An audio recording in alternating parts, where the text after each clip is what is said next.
भारत माता की जय, भारत माता की जय। सैनिक एकता जिंदाबाद, सैनिक एकता जिंदाबाद, सैनिक एकता जिंदाबाद, सैनिक एकता जिंदाबाद। भारत माता की जय, भारत माता की जय।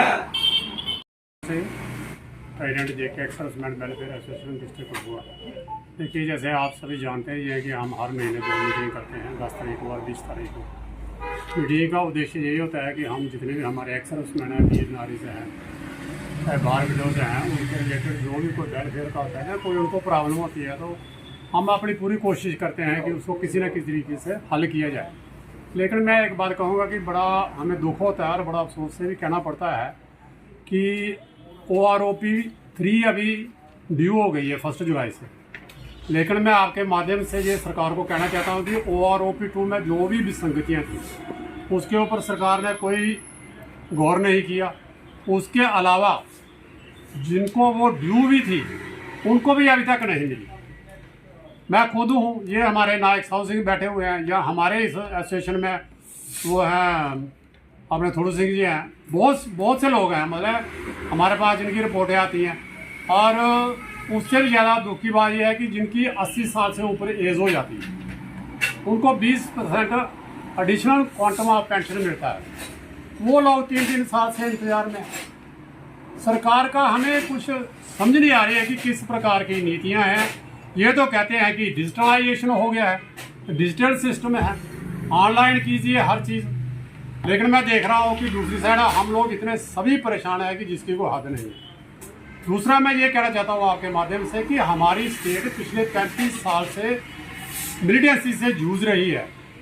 और अभी आप 1-2 महीने से देख रहे हैं कि कितनी वारदातें इसमें बढ़ गई हैं। और इसमें नुकसान किसका हो रहा है? हमारी इंडियन आर्मी का नुकसान हो रहा है। आए दिन 2-4 दिन के बाद में 5-7 आर्मी जो है मिलिटेंट हो हमारे आर्मी के वीर जवानों को वीरगति कर देते हैं।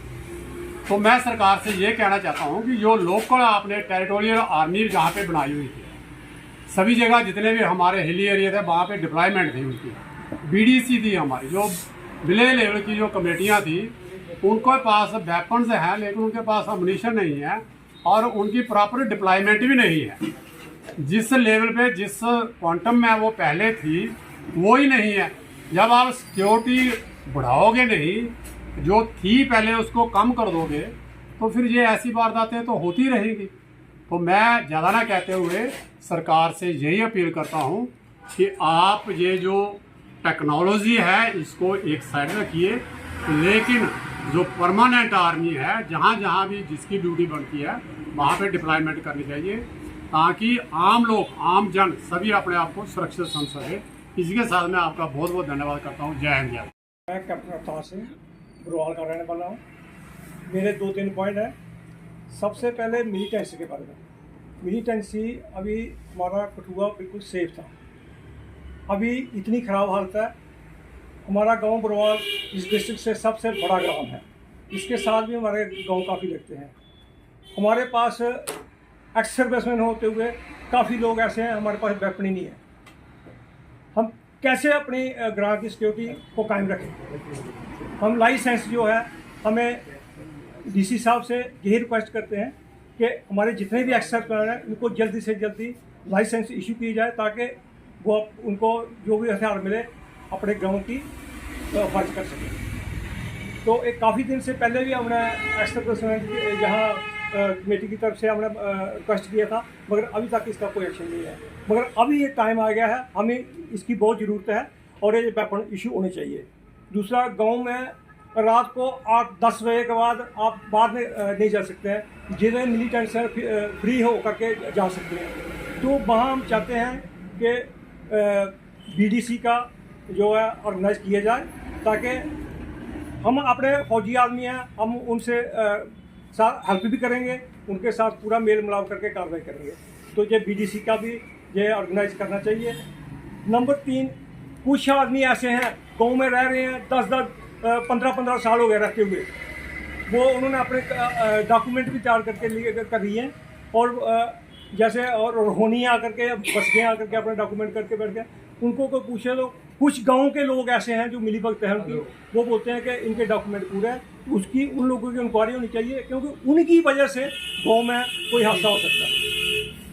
तो यही मेरा पॉइंट है, तो इनके ऊपर जो भी है एक्शन होना चाहिए। धन्यवाद। मैं captain Balvir Singh Jasrotia, vice chairman ex serviceman welfare association Kathua.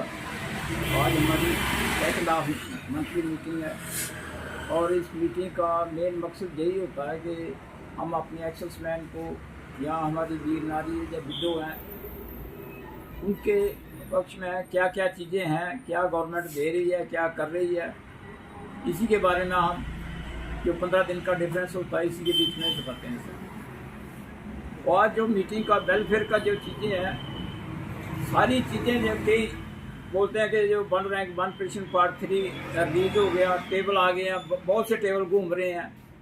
उसके साथ साथ ही 8 पे कमीशन का गवर्नमेंट जब तक इस चीज़ को डिक्लेयर नहीं करती, कैबिनेट जब इस चीज़ को प्रूव नहीं करती, तब तक जो है ये हर चीज़ इस पर यकीन नहीं किया जाता। अभी एक्स-सर्विसमैन का भी जो सेंट्रल गवर्नमेंट अप्लाई भी हैं, वो सभी यही चाहते हैं कि गवर्नमेंट को जल्दी से जल्दी 8 पे कमीशन का गठन कर देना चाहिए और उसके ऊपर तुरंत कार्रवाई करें कि जो एक्स-सर्विसमैन है, सेंट्रल गवर्नमेंट एम्प्लॉइज़ हैं या पैरामिलिट्री फोर्सेज हैं, वो इस चीज़ को देख रहे हैं कि उनकी हालत क्या हो रही है। और डीए के ऊपर ये तो मुझे जहाँ तक गवर्नमेंट का जो चीज़ चल रही है 3% ही देंगे, ये इसके ऊपर नहीं दे सकते हैं। लेकिन जो महंगाई है वो इस समय इतनी बढ़ गई है कि मेरा ख्याल है जो चीज़ें 30 या 40 के बीच में मिलती थी वो 90-100 के बीच में मिल रही है अभी। तो इन चीज़ों को देखते हुए 8 पे कमीशन या 7 पे कमीशन का 1 रैंक 1 पेंशन पार्ट 3 जो है वो गवर्नमेंट को अभी लागू कर देना चाहिए और 8 पे कमीशन का गठन कर देना चाहिए, क्योंकि इस समय जो हालात हैं वो यही हैं और 7% भी है जो है वो उसके ऊपर बड़ा अफेक्ट कर रहे हैं। दूसरी इसके साथ साथ ही हमारी J&K में खास करके आजकल देखो कोई न्यूज़ आ जाए, कोई चैनल खोलो, उसमें कठुआ पहला नंबर, डोडा किश्तवाड़, ये कॉन्स्टिट्यूशन एक ही है सारी, हीरानगर में हो रहा है, अखनूर में हो रहा है। ये चीज़ें जो हैं जितने भी टेररिस्ट आ रहे हैं, अभी ये कभी बोलते हैं 50 आदमी पकड़ लिए हैं, कभी बोलते हैं वहाँ 30 आदमी पकड़ कर उनको इंक्वायरी कर रहे हैं। ये इंक्वायरी करते रहेंगे तब तक जो है फौज के जो जवान हैं वो शहीद होते रहेंगे। इतना ज़्यादा इनका हो गया कि अभी इनको कमांडो डालना पड़ा, फोर्स डालना पड़ी इसमें। ये आदमी पहुँचे कैसे हैं? मेन मकसद यही है कि इन लोगों को वहाँ पर ही ख़त्म कर देना चाहिए जहाँ से निकलते हैं, वहाँ से पहुँचते कैसे हैं उन चीज़ों को पकड़ना चाहिए गवर्नमेंट को। और ख़ास करके हमारी जो इंटेलिजेंसी है इनको उसी समय तुरंत उसको जो है इंथेंटिकेट करके उसी समय उसको ख़त्म कर देना चाहिए कि वो आगे बढ़े ना इस चीज़ को। तो आज जो है मैं सभी एक्स-सर्विसमैन को यही देता हूँ कि 23 को अभी हमारी बजट है जो गवर्नमेंट ऑफ इंडिया की, इसके बीच में सारी चीज़ें डिक्लेयर होंगी कि क्या गवर्नमेंट दे रही है और क्या नहीं दे रही है। यही मेरी आज की है। Thank you. जय हिंद, जय भारत। कैप्टन पठान, मैं chairman ex serviceman welfare association Kathua. देखिए, हम टाइम टू टाइम वक्तन वक्तन कहते रहते हैं, हमारे सुझाव होते हैं, because we have got the experience of life that we do try to, लेकिन हम उसके ऊपर इम्प्लीमेंटेशन नहीं होती कोई। अगर उसके ऊपर कोई गौर हो तो मैं कहता हूँ कि जो घटनाएँ घटती हैं ये कभी नहीं घटेगी। जैसे माननीय वाइस चेयरमैन साहब ने, हमारे प्रेसिडेंट साहब ने जो सुझाव दिए हैं, हम सुझाव तो देते हैं आप लोगों के माध्यम से, पता नहीं ये सुझाव कहाँ तक पहुँचते हैं, लेकिन जहाँ तक मेरा अनुभव है, जो मेरी अपनी सोच है कि वो जहाँ ही रह जाती है, कठुआ में ही बाहर जाएँ, तो मैं कहता हूँ फिर उनको सोचना चाहिए कि ये एक बूढ़े लोग जिन्होंने सर्विस की है, जिन्होंने पूरे हालात को देखा है, जिन्होंने लड़ाइयाँ भी लड़ी हैं, they have their own experience of life, तो जब ये बातें होती हैं बड़ा दुख होता है। मैं कहता हूँ कि मर गया जो मर गया, उसके घर वालों को पीड़ा होती है, वो तो एक्चुअली बच्चे अर्पण हो जाते हैं, उसकी बीवी जो है वो बेचारी विधवा हो जाती है, माता पिता जो है वंचित हो जाते हैं अपने बेटे से। लेकिन इसके ऊपर गवर्नमेंट को चाहिए कि तुरंत कोई ना कोई संज्ञान ले। मरना होता है, चलो मैं कहता हूँ जो भर्ती होता है लड़ने के लिए होता है, देश के लिए होता है, देश की को बचाने के लिए होता है, लेकिन मौत में भी बहुत फ़र्क है जहाँ तक मेरी सोच है। लड़ाई में अगर मरना है तो कोई बात हो जाता है, लेकिन लड़ाई के बगैर मरना जो है वो उसकी जो शहादत है उसमें कहता हूँ गौरव नहीं हमें होगा।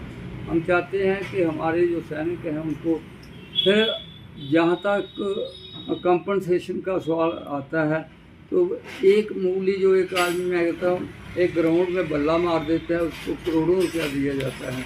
लेकिन अगर हमारा सैनिक मरता है लड़ाई में तो उसके लिए भी गवर्नमेंट को चाहिए कि कम से कम जो भी मरता है ताकि उसकी फैमिली जो है वो उसके जो बच्चे हैं वो पीछे सुरक्षित रहें और उनको किसी किस्म की पीड़ा नहीं हो। ये भी इसके ऊपर भी गवर्नमेंट को विचार करना चाहिए। हमारे फौजियों के लिए असर के लिए तो डिस्क्रिमिनेशन है ही है। ORP में देखिए कहाँ तक हम मैं कहता हूँ लड़ते रहे, लेकिन अभी तक जो सही सुनवाई है उसके ऊपर कोई भी अंदाज कोई भी उसके ऊपर मैं कहता हूँ विश्लेषण नहीं किया गया। तो हमारी अरदास रही कि इन बातों के ऊपर जो हम भी तो फौज में ही रहे, हम तो अभी तक देश और धर्म के लिए सोचते हैं। क्या मेरी अगर हमारी उम्र है कि हम इधर क्यों है, हम कहते हैं कि हमारा एक ही धर्म है। जब हम पढ़ते हुए थे उस वक्त श्री भागवत गीता की कसम खाई थी कि हम देश के लिए, हमारी कसम जो है अभी तक भी वही है। सच कहता हूँ there is no change at all in the attestation कि हमारी जो अटेस्टेशन हुई है हम अभी भी सोचते हैं कि हम अपने माँ भारती के लिए हमें क्या जान भी निछावर करना पड़े उसके लिए हम हमेशा तैयार रहते हैं। आखिर में मैं ये बोलूँगा कि जो मैं अपने अनुभव की बात करूँगा कि जैसे इनके पास BDC के पास हथियार दो वो 303 राइफल, मैं कहता हूँ उनको भी कोई एक ठीक सेल बनाया है और सोफिस्टिकेटेड जो वेपन्स हैं, अच्छी जो आजकल की मॉडर्न जो टेक्नोलॉजी है उसके मुताबिक उनको उनको वो करना चाहिए ताकि वो, और उनमें से मेरी लास्ट में दरख्वास्त रहेगी, मेरी इल्तजा निवेदन रहेगी कि उनको वो फौजी लोग किसी कोई गांव ऐसा वंचित नहीं है जिसमें हमारा एक्स-सर्विसमैन नहीं है, सफाई है, लैस है, नायक है, हवलदार हैं और JCO साहबान भी हैं।